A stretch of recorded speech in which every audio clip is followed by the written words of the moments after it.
Bom dia, galera, tudo certinho? Então vamos lá, hoje começaremos na página 139 do livro de História. Aqui está aí colocando a matéria de História. Por quê? Português já terminamos, já vimos algumas revisões, certo? E História, a nossa aula de História caiu na segunda-feira. E tivemos aí 2 feriados, né, que infelizmente acabou atrasando o nosso conteúdo. Então hoje a tia estará dando história. Então vou fazer assim. Gostaria que vocês pegassem o livro de história, abrissem na página 139 e vamos até o final do livro, certo? Iremos ler juntos, irei fazer alguns comentários. As questões eu não retirei as respostas, certo? Então vamos lá. Vamos lembrar que a vida dos imigrantes aqui no Brasil não era um mar de flores, certo? Os negros, né, sofreram a discriminação depois de serem libertos, né, os ex-escravizados. Então, para vocês verem, os cafeicultores preferiam trazer imigrantes de outros países do que assalariar os escravizados que trabalhavam, né, em péssimas condições. Então, por causa de questão de quê? Por causa de cor, certo? Então, vamos lá. Então, sabemos que os imigrantes sofreram, sim, um trabalho escravo, porque eles recebiam muito pouco e trabalhavam muitas horas no dia, né? Além de de ter que comprar tudo com o cafeicultor. Ele precisa de açúcar, comprava com o patrão dele, né? Ele precisava de um arroz, de um feijão, tinha que comprar. Então, era uma situação sem saída. E aí, eles começaram, falaram, poxa, isso não tá legal, tá na hora da gente fazer alguma coisa para garantir os nossos direitos trabalhistas. Então, foi isso que aconteceu e vamos ler aí juntos. Para tentar melhorar suas condições de vida, os operários tiveram de unir forças. Assim surgiram as associações para ajudar os trabalhadores e suas famílias no caso de doenças, acidentes de trabalho ou outros tipos de dificuldade que impedisse o operário de trabalhar e, consequentemente, de garantir seu sustento. Essas associações também promoviam festas e outras atividades de lazer para as famílias trabalhadoras. Mais tarde, os operários passaram a organizar movimentos de protesto e greves. Seus objetivos eram melhores salários e a diminuição da jornada de trabalho. Eles também criaram jornais para denunciar abusos, convocar paralisações, discutir questões trabalhistas. Aí nós vemos aí um exemplo de um jornal, né? 1º de maio, para quem não sabe, é Dia Internacional do Trabalhador, internacional que eu falo o mundo todo, tá? E aí eles vêm colocando no jornal suas propostas, o que eles querem que melhorem, tá? Aí vem, ó, a classe operária reivindica. Aí, número 6, né? A questão aí de número 6 vem, preencha o quadro com as informações sobre o jornal reproduzido acima. Então, galera, ó, eu tenho o nome do jornal, a associação responsável pela publicação, grupo social a quem o jornal era destinado e personagens retratados na imagem. Então, vamos fazer assim. Peraí, só um minutinho, gente. Deixa eu botar aqui. Perdi aqui. Pronto, achei. Então, né, como vocês puderam ver. Classe operária, nome do jornal, a classe operária, associação responsável pela publicação. Comitê Nacional de Socorro Operário Internacional, tá? Tá tudo aqui, ó. Certo? O grupo social a quem o jornal era destinado? A operários, tá? E personagens retratados na imagem, que são esses aqui, os trabalhadores. 7. Atualmente, como são as condições de trabalho se comparadas às do início do século XX? Para descobrir, faça uma pergunta aos adultos de sua família e anote as respostas no caderno. Depois, você pode compartilhar com os colegas as informações que você coletou. Então, essa parte de compartilhar não tem como, né? Vamos entrar na semana de prova, a próxima semana. Então, vocês podem perguntar assim, perguntem assim, melhorou no início do século XX? Então, vamos ver as respostas que as pessoas mais velhas darão, certo?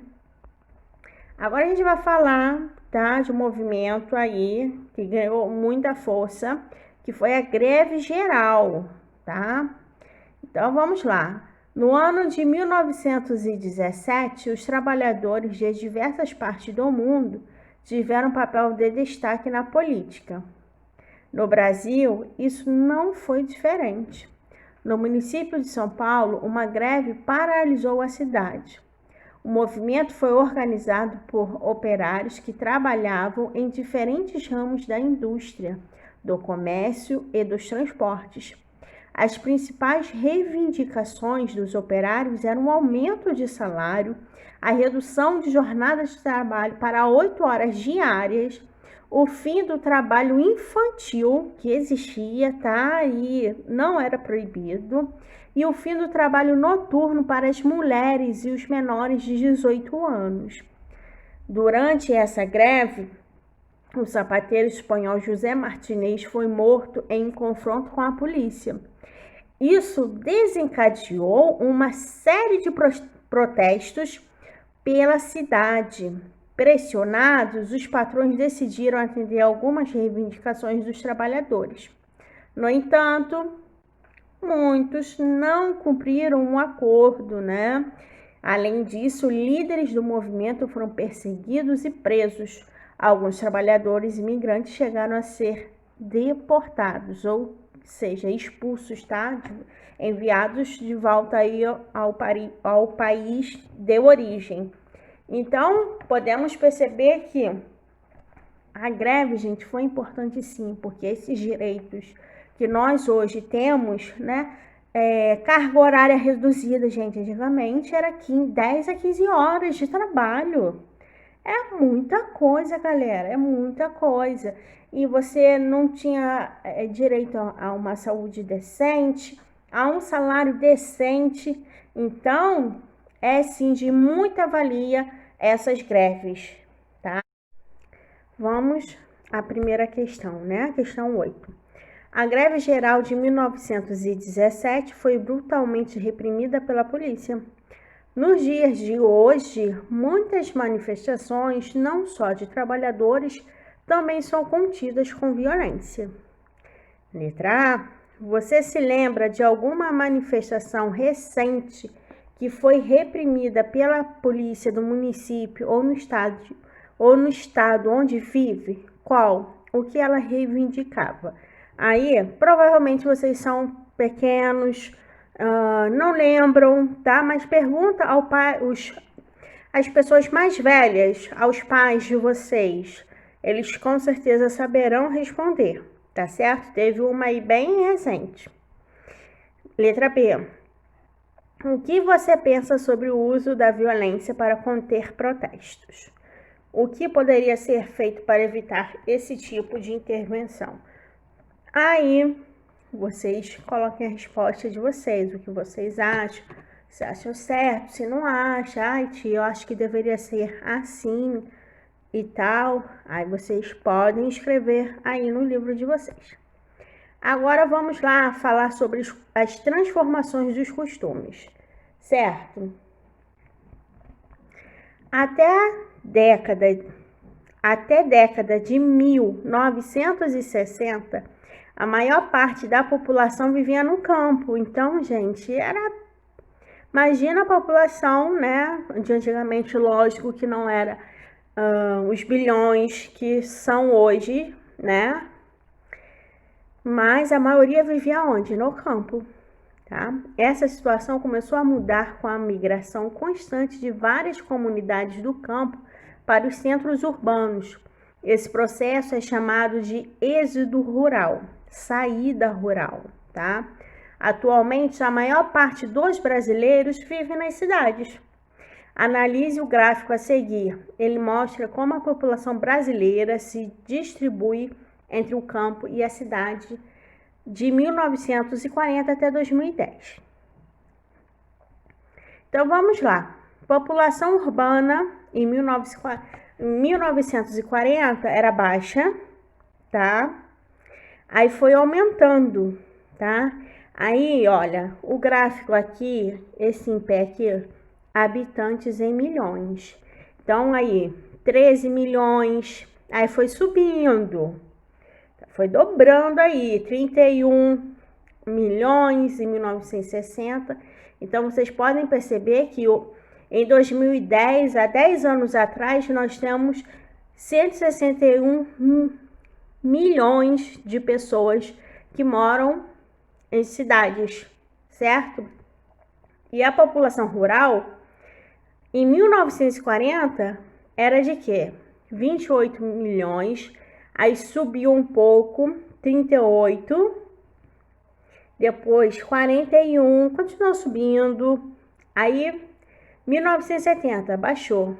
Em 1991, 35 milhões apenas. Em 2031, tá? E 2010, 30. Então vocês viram que não foi uma queda brusca, papum, né? Caiu, nossa, caiu muito. Mas podemos perceber que a população urbana, gente, aumentou muito. Pra caramba, tá? Aí vamos lá, as perguntas. Com base no gráfico, responda as questões a seguir. Em que década a população urbana começou a ultrapassar a população rural? Olha aí, década de 1970. Olha aí que ultrapassou o vermelhinho, tá vendo? 52 milhões aí da população, 52 milhões de pessoas moravam na parte urbana e 41 na parte rural. Em sua opinião, o que pode ter causado essa mudança? E aí, o que vocês acham? Escrevam aí, tá? Essa aqui, questão, eu cortei aqui, né? Vamos lá. Com a orientação do professor, pesquise informações em publicações impressas ou digitais sobre migrações brasileiras atuais. Procurem descobrir se ainda há muitas pessoas se mudando do campo para a cidade. Anote os resultados dessa pesquisa no caderno, em uma roda de conversa, né? É aquele mesmo esquema, não tem como, por enquanto, tá? Mas vocês podem sim pesquisar. Pesquisem sim. Nos dias atuais, existe muitas pessoas querendo se mudar para as cidades? Coloquei uma frase aí de vocês, como se fosse vocês, tá? E vocês irão ver que sim, existe sim até hoje, tá? Até hoje, existem muitas pessoas, principalmente do norte e do nordeste, com sonhos de conseguir uma coisa melhor, emprego, porque, gente, as indústrias estão nas metrópoles, tá? São Paulo é a economia do Brasil. Ali ficam todas, a maioria das fábricas, das indústrias. Então, logo, existe muita oferta aí de trabalho. Igualmente aqui no Rio de Janeiro. Só que São Paulo é mais, tá certo? Mudanças no cotidiano. Vamos ver aí o que aconteceu. Nas décadas de 1950 e 1960, a atividade industrial cresceu em ritmo acelerado. o governo investiu massivamente nas indústrias de base, investiu com tudo, tá? Na geração de energia, no refinamento do petróleo e na construção civil. Conforme a sociedade brasileira se industrializava, os costumes iam se transformando. As indústrias automobilísticas e de eletrodomésticos foram as que mais se desenvolveram. Muitas famílias, a partir de então, passaram a ter geladeira, máquina de lavar, de lavar roupa, ferro elétrico, liquidificador, entre outros bens. Mas isso só era possível para as classes médias da sociedade. Para boa parte dos trabalhadores, o crescimento industrial e urbano não possibilitou uma mudança de vida. Muitos continuaram pobres e sem acesso ao que era produzido. Era tipo assim, vou dar um exemplo. É um cara, seu João, é trabalhador, trabalhava numa indústria que fazia eletrodomésticos, montava as televisões para serem vendidas. Então, aquelas famílias que tinham uma condição financeira melhor, elas podiam comprar, porque o aparelho também era bem caro. Só que seu João, que produziu a televisão, que montou a televisão, ele não tinha como comprar, porque estava acima, o valor estava muito caro e ele não recebia muito, o salário era pouco, continuava pouco, tá certo? Hoje em dia já melhorou, galera? Já melhorou bastante. Então, por isso, vou bater na tecla de novo. É importante essas greves, você reivindicar os seus direitos, Poxa, eu trabalho muito, eu mereço ter um salário legal, eu mereço dar uma boa educação para os meus filhos. Então, tudo que nós temos hoje, 13º, 8 horas de trabalho por dia, férias, isso tudo foi conquistado com muito esforço, tá? Lá atrás. E eu posso falar com muito sangue, tá? Porque lá atrás as pessoas não aceitaram e foram para as ruas reivindicar. E hoje, a nossa sociedade de hoje colhe aquilo que foi plantado lá atrás. Tá certo? 3. Observe o anúncio acima e responda as questões. Esse anúncio aqui, gente, aqui tá muito pequenininho, muito, muito pequenininho. Seu padrão de automóvel.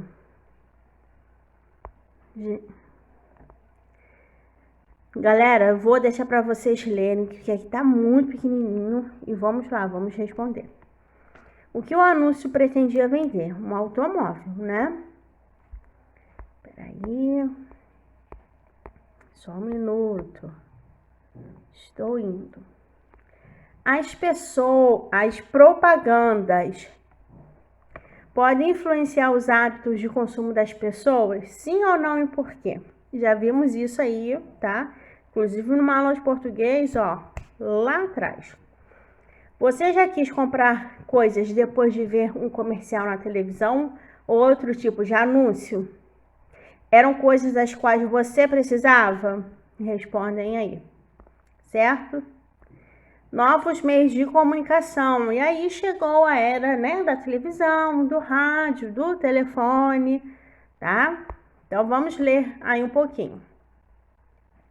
Povos antigos desenvolveram diversos tipos de escrita e há muito tempo essa tem sido uma das principais formas de comunicação entre as pessoas que estão em lugares diferentes. Por exemplo, na época em que os navegadores portugueses chegaram às terras que hoje formam o Brasil, eles utilizavam cartas para se comunicar com o governo de Portugal. As correspondências levavam meses para chegar ao destino, já que iam nas caravelas e atravessavam o oceano.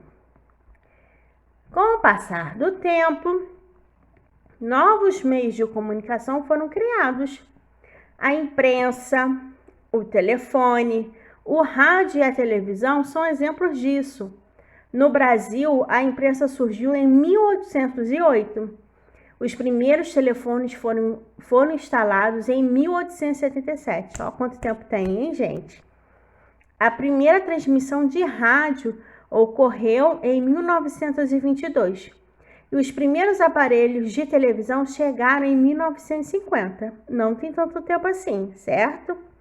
Esses novos meios de comunicação possibilitaram que as informações chegassem cada vez mais rápido ao maior número de pessoas. É importante notar que a partir do século XX, essas transformações se aceleraram junto com o crescimento da produção industrial. Atualmente, além desses meios de comunicação, há a internet, que gente, é assim, ó, é rápido. Eu tenho WhatsApp, eu tenho e-mail, eu tenho as redes sociais. Então, uma informação chega ao mesmo tempo para um grupo de pessoas assim muito grande, graças à internet. Mas antigamente, carta, telefone, depois veio o rádio, a televisão, né?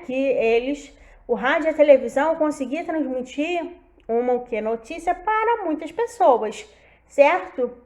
Aí agora a internet, muito mais. Pesquise em publicações impressas ou digitais as datas aproximadas em que os principais meios de comunicação, como citados no texto, foram inventados. O primeiro marco deve ser a invenção da escrita. Anote essas informações no caderno e organize em uma linha do tempo. Então, vamos lá, a escrita. Vocês irão fazer uma linha. Gente, vou chutar. 1500, no ano 1000. Vamos botar assim, vamos colocar assim, no ano 1000. Invenção da escrita. Beleza. Aí depois, rádio, telefone, tá? Aí vocês irão vendo, tá certo? Agora você vai montar uma miniatura de um dos principais meios de comunicação do século XX. Para isso, recorte a peça da página 151 e siga as dicas de montagem. Anote a seguir o nome desse meio de comunicação. Vai ser um rádio, tá certo? Faça uma pesquisa para descobrir qual foi a era do ouro desse meio de comunicação no Brasil. Anote suas descobertas no caderno. Vão lá no Google e pesquisem. Era do ouro. Aí vai vir tudo, tá, galera? Vai lá pesquisar. Não vou dar resposta para vocês, não.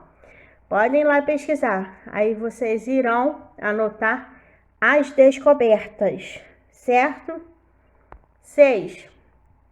Atualmente é muito importante ter conhecimento sobre o uso de computadores, programas de informática, de como se comunicar por meio da internet. Mas nem todos têm acesso a essas tecnologias, é verdade? Que dificuldades uma pessoa pode enfrentar por não ter esses conhecimentos? Em sua opinião, como é possível acabar com esse problema? E aí? Eu pergunto a vocês, quais dificuldades? A pessoa não sabe mexer na internet, não sabe nada. Será que essa pessoa poderia... Opa, perdão, galera. Será que essa pessoa estaria assistindo a aula online se ela não sabe mexer na internet, se ela não sabe mexer no navegador? Não, né? Então, seria um problema. E, em sua opinião, como é possível acabar com esse problema? Aí vocês podem colocar aí o que vocês... tia, eu acho que nas escolas tinha que ter aula de informática, assim, que hoje em dia não temos. Deveria ter, sim, né? Aí, galerinha, essa página vem falando da comunidade operária de Sumaré. é leitura e interpretação. Vocês irão ler e depois conferir lá no gabarito, juntamente com a revisão, tá? Podem fazer com calma, temos um feriado aí na sexta, né? Descansem um pouco, façam, ou então façam tudo hoje, tá certo? Então, a nossa aula aí terminou. Um beijo, fiquem com Deus.